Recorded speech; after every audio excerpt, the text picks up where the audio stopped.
The Hadley Memorials, Chapter 1, Biggest Frogus. Turkey buzzards! What a crazy month it had been. Between accidentally gluing Metzger's butt to a window and getting my nards crushed, my psyche was fried, and my soul needed fish. Not just any fish, but Swedish fish. So, during Thanksgiving break, I headed off to Tollickson's to get my weekly allotment of Swedish fish. Normally I would do this with a friend from media, but they were off with relatives for Thanksgiving. I didn't want to go alone, so I looked around my room, from my Big Frog stuffy on my bed to my Tuscany stuffy on my shelf. "Which one should I take?" I said. Definitely me," said the Big Frog. I'm the one who eats the fish. It's obvious that you should take the walrus," Tuscany declared. Big Frog turned and whispered, "Duh, the walrus wants to eat your fish." It was suddenly abundantly clear. No walrus. It was a good time to take Big Frog. My friends were kind of tired of me carrying around this obnoxious stuffy, so this would be a doubly good instant since they weren't around.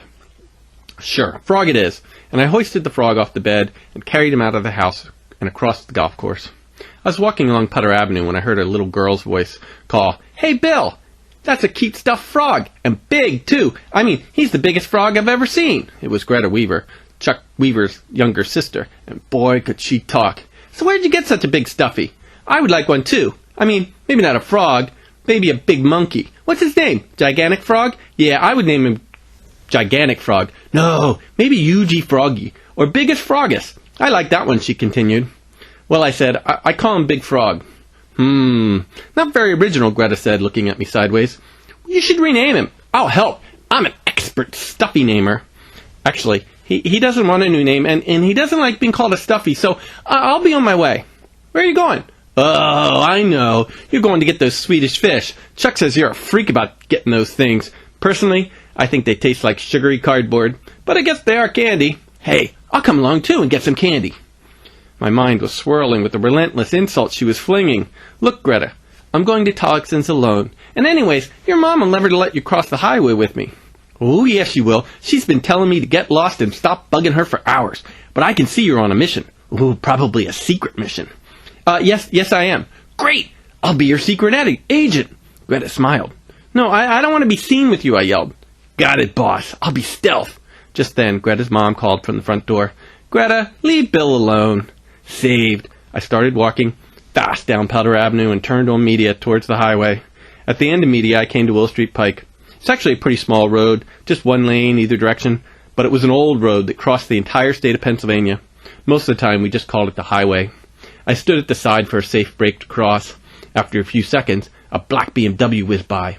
"Oh man," I thought, "if that was Kent Metzger, I'm doomed." I ducked behind the hedge at the edge of the highway. But after a few minutes, I realized the car wasn't turning around. Extremely relieved, I crossed Bull Street Pike. Once there, I faced another fear: Hadley Memorials. With my friends, I would cross the highway the block below Frank's house, and then go over to her alley and up Linden Avenue to Tollickson's. But that required me to cut across some lawns, and without my friends, I really didn't like to do that. Now I had to choose whether to cross the cemetery with dead people or cross the memorials with tombstones for sale. Well, it was a no-brainer. I chose the tombstones for sale over the dead people. Footnotes, Chapter 1. Turkey buzzards was my default harmless swear word. I said the F word one time all by myself. No one even heard me, but I felt really bad. And as a Catholic, I went to confession and told the priest. He forgave me, but he said that I should try to find a different word that was harmless, so he told me to use turkey buzzards instead, and I did ever since then. Gluing the butt. This is just refers to another story that I have called Sticky Bun's story. Big Frog. A very large stuffed frog that gets me into a lot of trouble. Tuscany. Another stuffed animal, a slight rival for attention, but unlike Big Frog, Tuscany tried to get me to avoid trouble. Kent Metzger, a 17-year-old bully who lives in a neighborhood beside ours called Winding Way, who may be mad at me for accidentally gluing his butt to a car window. Chapter 2. Too Young to Die. As I half walked, half ran, zigzagging between tombstones, I stumbled over a root or something and flailed to the ground, barely missing a tombstone. Startled, I looked to see what I had stumbled on. It was the leg of a tall old man, Mr. Hadley, the owner of Hadley Memorials.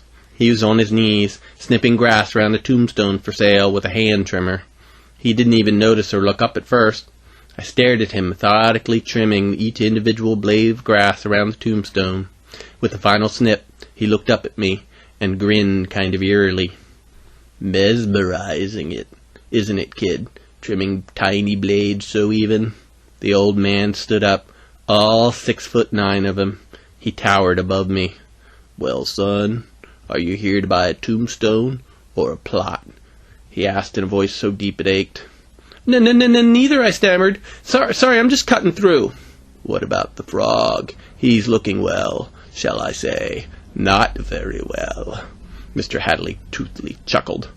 He's fine, and I don't need a tombstone, and I never will, I responded. You will, my son, sooner than you think. It's best to get the whole affair locked up sooner rather than later. First, you need to think about a marker. See, you could go all cheap and get a wood marker, but in a few years it'll rot, just like your body. No one will ever know you existed. You could spend few more dollars and get yourself a limestone headstone. They're cheap too, easy to carve. All the discount graveyards sell those. Problem is, acid rain. You've heard of that, haven't you, kid? Not only is it killing the frogs, it's erasing the letters from the headstones. I tried to cover the frog's ears, but it was too late. Acid rain, Bill. I'm freaking out, the frog whispered. He's crazy, I whispered back to the big frog. But Mr. Hadley must have radar ears because he started up again. Listen, kid, I've seen you around. What's your name? Bill? I shook my head involuntarily as my voice stuttered. He peered down at me straight in the eye. When you die, and you will die, everybody does, do you want your mama come to your grave? I nodded.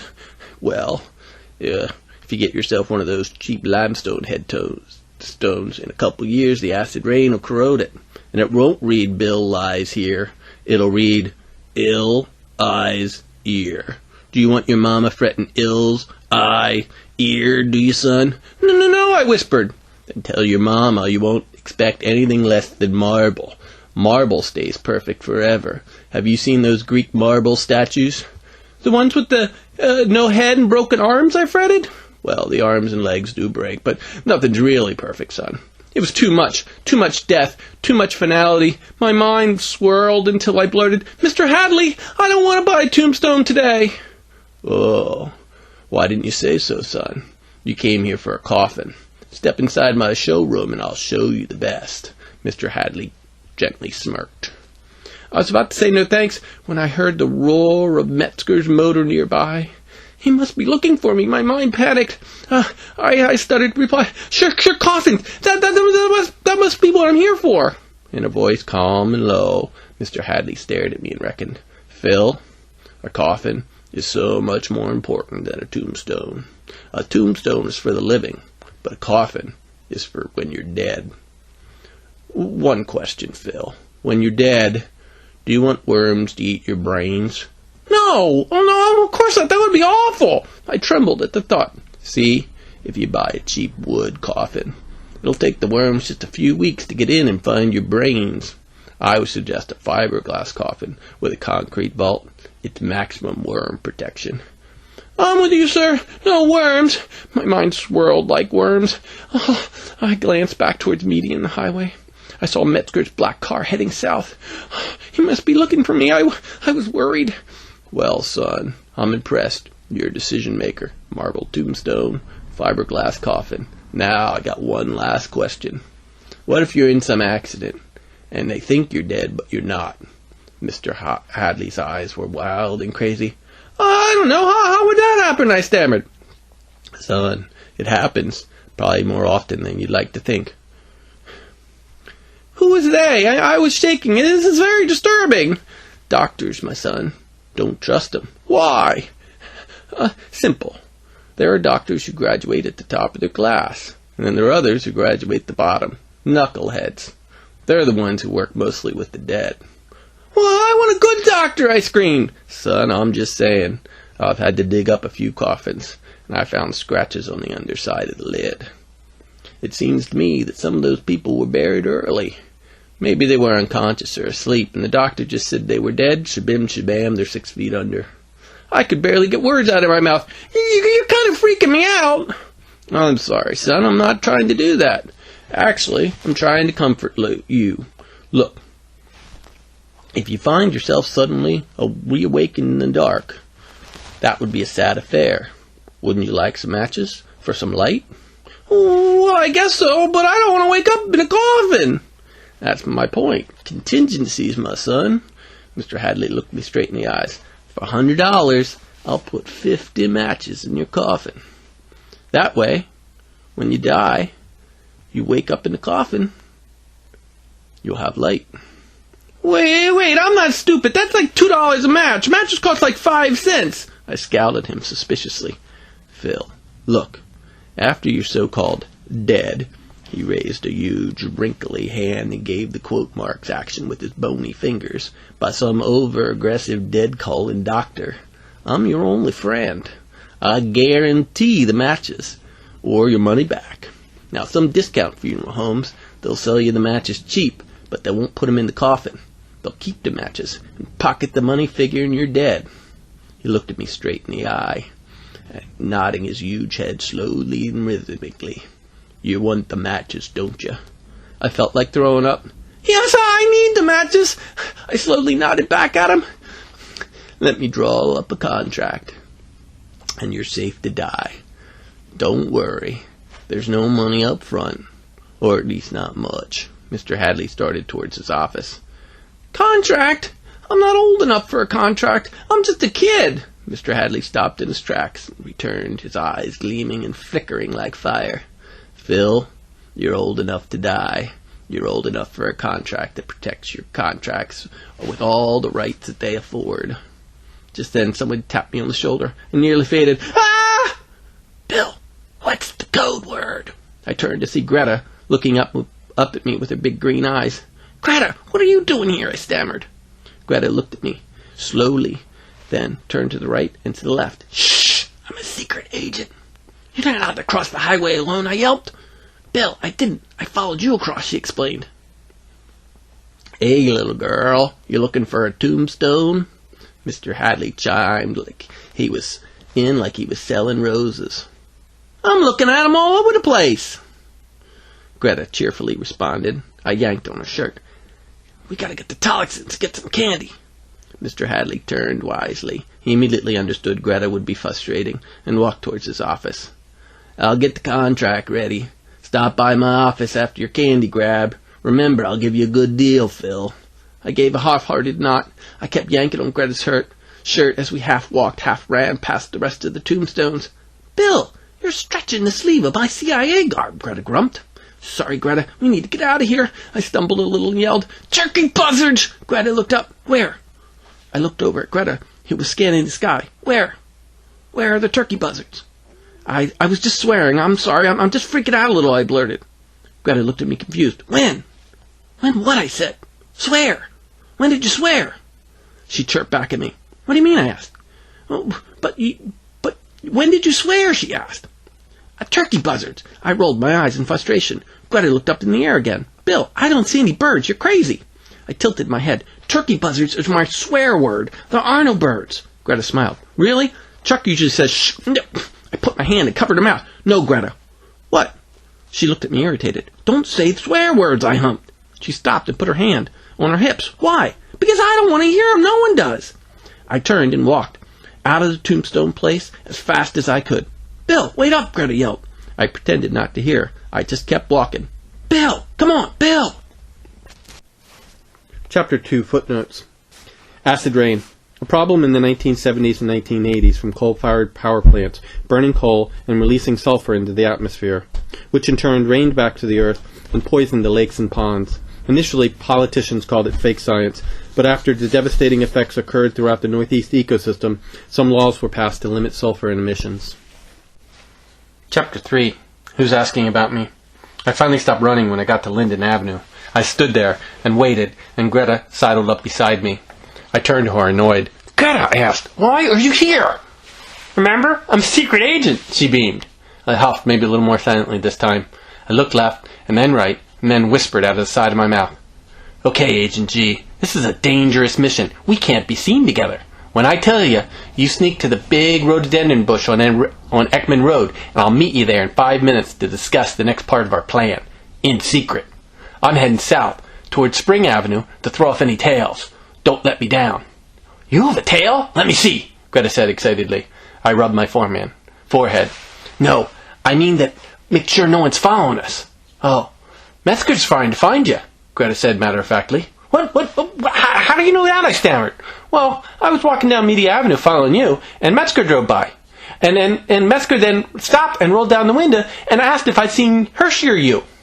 Greta, it's you and Hershey, I replied. No, he wasn't talking about me. I'm pretty sure he was looking for you. It was your grammar, Greta. It's always you first, I explained. Greta looked at me clearly perturbed. Are you calling me conceited and selfish? I'm trying to help you, you know. Look, Greta, I said, I shouldn't have said anything. I was just trying to explain that the pronoun should come before the proper name. What's a pronoun? Clearly what I was explaining was over her head. Greta looked up with a twitchy giggle. Like the turkey buzzards are over my head? Okay, just go. Remember, meet me at the bush in 5 minutes. I tapped her and whispered, Stay low. I scurried over to the tall pines beside the cemetery. I sat there drawing my breath. Was Greta playing me, or was Metzger really searching for me? I turned to Big Frog. Greta's playing spy, right, Big Frog? Big Frog looked at me wide-eyed and said, I don't know. She seems stupid when it comes to frogs, but she is pretty sharp as a spy. She's not reliable, and she seems a little weird, I gruffed. Exactly how do you know that you're reliable? Remember the whole ice cream incident, said Big Frog. What? That was totally you. Froggy is all right. Frog winked. I am, I said. I ditched Greta and headed straight to Tollickson's. I walked down to the Pine on Spring Street and passed a couple houses. As I looked across the street, a roar of an engine broke the silence. I saw a black BMW cruising down Ekman Road. Turkey buzzards, I whispered. I ran across the road and scampered behind some houses. I worked my way up behind the houses, up towards Ekman Road. I sneaked into Tollickson's and looked each way, up and down the road. I didn't see anything, so I sprinted around the house and up onto the porch of Tollickson's. I opened the screen door and went inside. 10 fish, please, and I'm in a hurry. Chapter 3, Footnotes.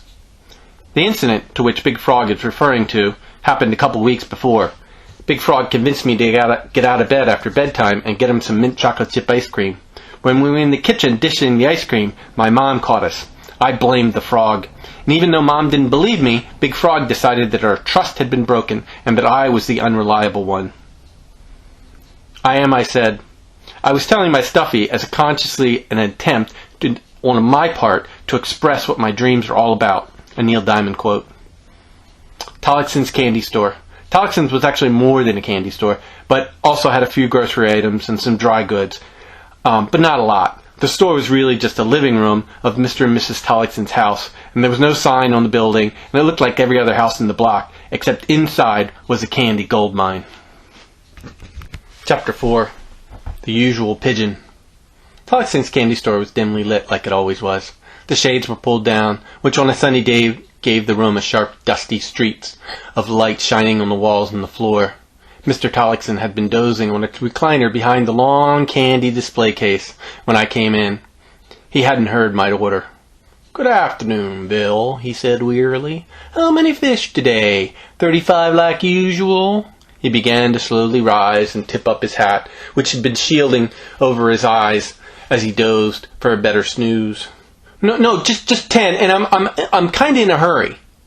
"Can't hurry fish, Bill. You need to lure 'em so that they don't bite," he chortled, clearly pleased with his little joke. But the old man slowly shuffled over to the case where the Swedish fish were kept. He looked up. "Red or purple, Bill?" I cocked my head. "Red like always." "Simmer down, Bill. Just checking. You changed your number of fish today. I thought maybe you changed your flavor." I shook my head firmly back and forth. "I'll never change." "Good to hear, son." He leaned down and pulled out the Swedish fish box and placed it on top of the glass case. He turned and reached for a small paper bag, which he stored behind him. He lifted up the bag to his lips and blew and inflated the bag. I shuddered a little. I hated him blowing in the bag. I always smelled his old man breath when I would open the bag on the way home. To compensate the contamination, I usually waited with the bag open to eat the fish until I let the fish breathe for a few minutes and let the old man breath dissipate. 1, 2, 3, he counted the fish. To save time, I got my pennies out and laid them out one by one on the counter so they're easy to count. When he finally said 10, I pointed to the pennies. See? 10 pennies, all laid out. Can I have my fish, please? Mr. Tollickson chuckled. Bill, I need to count the pennies. I was annoyed. Was he the count on Sesame Street?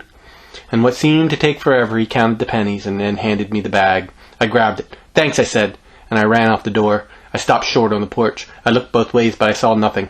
But I heard a car. A Metzger-like car nearby. I raced across Ekman Road and rolled to my knees behind the rhododendron bush. Greta was squatting under the bush, looking clearly irritated. What took you so long, Bill? Agent Bill. Wait, you need a code name. Calm down, Greta. I got it. Pigeon. Your code name will be Pigeon. Greta put her palm in the air like it was the best idea in the whole world. I grumped, Greta, I'm definitely not taking Pigeon as my code name. Greta huffed, her hands on her hips, and waved at me. They waved a finger at me. Pigeon? You said you'd be here in 5 minutes. It's been at least 10. Pigeon is a derogatory term, I said. It's like the rat of birds. I shook my head in disgust, and Greta looked at me sideways. Grow up, Bill. It's just a code name, not a nickname. Well, this Pigeon is out of here, I said. I need to get back to media before Metzger finds and pummels me. Fly, Pigeon, fly, Greta said. I grimaced and shook my head and ran down towards Mill Creek along Linden Avenue. I stopped at the corner of her avenue. I looked both ways. When I saw the coast was clear, I sprinted to the base of the bridge abutment. I bent down and looked through the sewer grate. I could see Hamilton's yard and media, but it was blocked by the stupid metal bars. Buzzards! I looked towards the creek. Maybe I can make a cross beside the abutment, I thought. When I got to the base of the abutment by the creek, I looked hopefully. Not bad, I thought. I could hop over the riprap rocks. I carefully hopped from rock to mossy rock. My focus was intense. I only slipped once, getting my left foot soaked. Double buzzards! Just then, I heard Metzger's car roar across the bridge. I finished hopping and got to the side of the abutment and peeked my way around the corner. On the far side of the bridge, I saw Metzger's car stopped, and I stared. Metzger's and I accidentally locked eyes. I panicked and started whacking my way through my weeds up towards media and my home. An engine roared, and after a minute, I thought Metzger must be turning around. Double turkey buzzards, I thought! The weeds beside the abutment were thick and tall, and I started to get hives all over. Maybe it was the stress of the pollen. I felt like I was blowing up like a blimp. I'm doomed, I thought. Chapter 4. Footnotes. The paper bag. I really hated the old man smell in the paper bag, so when I was older, I started bringing my own bag, which I would pre-inflate. When he asked me why, I told him I was trying to save trees. Fly Robin Fly was a reference that was a German disco song by Silver Convention. It was a #1 hit that year. And riprap is a rock or other material used to armor shoreline stream beds, bridge abutments, and pilings, shoreline structures against scour of the water and ice erosion. Chapter 5. What Smells. As I stumbled past the media side of the sewer tunnel, I felt someone grab my arm. Ah! I screamed. It was Greta. In here, Pigeon, she pulled. I stumbled into the sewer pipe, wheezing and terrified. I looked at Greta. You trapped us in here, you fool! The other side is blocked by a metal grate! Greta looked at me and rolled her eyes. Metzger won't crawl in here unless he sees us. So, Pigeon, keep quiet and crawl. We crawled in a few feet. The smell was earthy and putrid. It made me a little lightheaded. Greta pointed to a small side tunnel a few feet ahead. Greta crawled up and stopped and backed into the tunnel on her belly. I followed. As I scraped my stomach on the mud, I heard someone running down through the weeds near the entrance. Achoo! I heard someone outside the tunnel sneeze. Metzger's out there, I thought. My own nose tickled from the pollen, and I felt a boomerang sneeze coming. I held my breath, and the smell dissipated for a moment, and I was able to hold the sneeze. We're trapped in here, I whispered back to Greta. Don't be such a scaredy cat, Pigeon. After what seemed like a millennium, Greta poked me in the behind. See if the coast is clear, Pigeon. I tried to move forward, but the mud I was laying on was sticky and wet. I looked at my hands. They were shaking. I was on the run, I thought. I dipped my eyes to see a shadow of the outer sewer entrance. A flash of someone dipping down glanced across the bright tunnel. I almost peed myself, and I retracted slightly and felt faint. I was stuck inside forever, I thought. Never seeing no one nice again. Greta whispered, "Bill, what did you see?" "Just a glimpse. Probably Metzger, searching for us everywhere." "We'll never be found, at least, if we stay in here," said Greta. I took a heavy sigh. "But Greta, that was close, and I don't know how long I can stand it in here." The sewer stench worsened as my breath raced. "Greta, Greta," I whispered. I wriggled my nose to see behind me, to see Greta. It was a very tight sewer, but I only managed to dig into the mud a little deeper. "Greta!" I screamed. "Where are you?" There was silence. I was somehow alone. I squirmed forward, but the mud was sticky, and I was suddenly weak. The sewer smell was accumulating and began to get unbearable. I pinched my nose shut and held my breath. I was buried alive, trapped and alone. It was like the coffin, like Mr. Hadley had predicted, dark and alone. I tried to take a deep breath and regain my wits, but the stench only made my mind swirl more. I attempted to roll and break free of the mud, but now I was even weaker, and it made me even more breathless. My vision was becoming blurry, and I blinked my eyes for focus. The sewer stench burned my eyes as well, so I closed them. I had no matches. I had no headstone. My mom would never know where I lay, I thought, and all the worms will eat my brains. I'm doomed. I needed one more try, dip my chin, to use my shirt as a filter for clean air. I took a deep breath and writhed back and forth, trying to free myself from the mud. It was no use. I collapsed in lifeless frustration. Ill, eyes, ears, was my last thought. I closed my eyes, and my mind slowed. I awoke to the sound of water trickling down the main tunnel. The smell had noticeably diminished. I wriggled around and found that I was no longer stuck. The water seemed to be quickly rising, so I slid forward into the now 6 inches deep of water in the main tunnel. Sunlight gleamed from the entrance, and I had to shield my eyes. As I lay there, I let my eyes adjust. I felt seemingly hundreds of small pricks on my hands and legs. I looked into the water, and to my horror, I saw that the water was filled with fish. Not just any fish, but red fish, and they were attacking me. Terrified and pained, I started to crawl toward the light, but each foot towards the entrance, the light dimmed until, by the time I got to it, it was pitch black, and the entrance was now barred shut. I took a deep breath to scream, but instead, I just passed out. Chapter 6. Wedged. I awoke again to the sound of someone shuffling. "Pigeon, are you all right?" "Greta? Greta, is that you?" I whispered. "Bill, I'm glad to see you're conscious." "Why did you abandon me, Greta?" I asked. "I didn't leave you. You passed out and I couldn't get around you, so I crawled around and found a side channel back there and went around." "Let's get out of here." But I'm stuck," I said. "Pigeon, it's time to fly." Greta reached out her hand and grabbed mine. "Okay," and I scooched forward and Big Frog yelled, "Hey, you're crushing me!" Feeling down towards my belly, I felt Big Frog wedged between me and the sewer tunnel floor. Reaching out my hand, I yanked on the side of his head, dragging his smushed carcass out. Once he was free, I seemed to be also. I scooched more easily, sliding in the mud, down the tunnel towards the entrance. Finally, at the entrance, I peered out to take a careful look, just to make sure. I didn't see anything. "All clear," I whispered. "Fly, pigeon, fly!" Greta laughed. "Will you stop it with the fly, pigeon, fly thing? It's annoying!" I finally stood up and looked over towards Mr. Hamilton's field, but I still didn't see anybody. I waited for a moment. Greta poked me in the butt again. "Get a move on, pigeon!" "How do you know?" "He's not out there," I whispered. "Metzger has better things to do than hang around outside sewers," Greta said. "Oh, yeah, probably. So move it, Pigeon. Let's cross the field instead of going up by the bridge. He's less likely to see us." "What makes you so good at stealthiness?" I whispered back to her. "It's my occupation, duh." I rolled my eyes at Greta. We crawled slowly across the field towards Hamilton House and safety.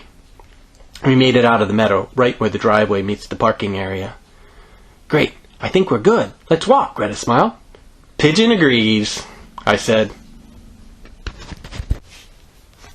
Chapter 7. It's a deal. So we stood up and started walking across the driveway. Mr. Hamilton was waxing his car. He looked up at us. "Hey, Bill, I was just thinking of you. We need our meadow mowed. Can you mow it this weekend?" Sure, after lunch on Saturday, I replied. I looked at Greta with a big smile. Greta looked at me funny. Why are you so happy? You always complain about mowing my parents' lawn, Greta asked. Those adults don't pay me. This is awesome. Mr. Hamilton pays like $5. You know, Pigeon, you should give me some of that $5 action. I mean, it was a teamwork which has got us here, Greta stared at me. I lowered my eyes to her feet. Stop calling me Pigeon. No way. We walked across Odie Harrison's yard and fell in silence, and I felt bad, and she seemed a little peeved that I didn't appreciate her. When we got to Mackin Avenue, I turned to her. Thanks. Greta didn't respond and headed down Dale. Wait, I mean it. I mean, thanks, I stammered. Greta turned to me. What? What? Why did you say what? I responded. Because, Pigeon, I thought we were a team. At least for one day. But I guess I was wrong, she huffed. We were maybe, but this espionage thing, it has to end. It is way too stressful. I know it, Greta laughed. I'll tell you what, Greta. If you keep a lookout for Metzger when I mow Mr. Hamilton's yard, I'll give you half of the $5. It's a deal, Pigeon, Greta smiled. Stop calling me Pigeon, I gruffed. You got it, Pigeon. You really should clean that frog. I looked at Big Frog. He was covered in mud and filth. I had a bad day, the Big Frog said. I turned away exasperated. I know it, Frog. It might be time for the wash machine. Oh, not the spinny, please, not the spinny. Ignoring the frog, I headed across the golf course, my mind swirling from the day's terror. Maybe it was terror. Maybe it was just me being melodramatic. I don't know. I don't know what to think. With a deep breath, I reached for comfort in my pocket and pulled out my paper bag of Swedish fish. But I immediately shuddered. The bag was all torn, and all the fish were gone. The end.